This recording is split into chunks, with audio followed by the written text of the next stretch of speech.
अकोला पोलिसांच्या ऑपरेशन प्रहार अंतर्गत स्थानिक गुन्हे शाखेने सलग दुसऱ्या दिवशीही मोठी कारवाई केली आहे.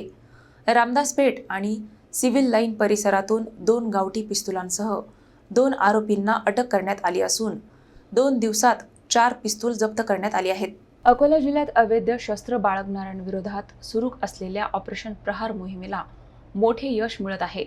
पोलीस अधीक्षक अर्चित चांडक यांच्या मार्गदर्शनाखाली स्थानिक गुन्हे शाखेने सलग दुसऱ्या दिवशी धडक कारवाई करत आणखी 2 गावठी पिस्तूल आणि जिवंत काडतुसे जप्त केली आहेत. यापूर्वी अटक करण्यात आलेल्या सूरज उर्फ सूर्या सोनटक्के याच्याकडून मिळालेल्या माहितीच्या आधारे पोलिसांनी तपासाची चक्रे वेगाने फिरवत रामदास पेठ आणि सिव्हिल लाईन परिसरात सापळा रचला. या कारवाईत सचिन मुकुंद बारसकडे आणि आदेश उर्फ प्रभाकर अकोटे यांना ताब्यात घेण्यात आले आहे.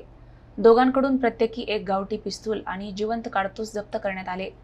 पोलीस तपासात अटक आरोपींविरुद्ध जबरी चोरी, मारहाण, दरोडा तसेच गंभीर स्वरूपाचे गुन्हे दाखल असल्याची माहिती समोर आली आहे. विशेष म्हणजे केवळ 2 दिवसात पातूर, उरळ, रामदासपेठ आणि सिव्हिल लाईन परिसरातून एकूण 4 गावठी पिस्तूल जप्त करण्यात आल्याने संभाव्य गंभीर गुन्हे रोखण्यात पोलिसांना यश आले आहे.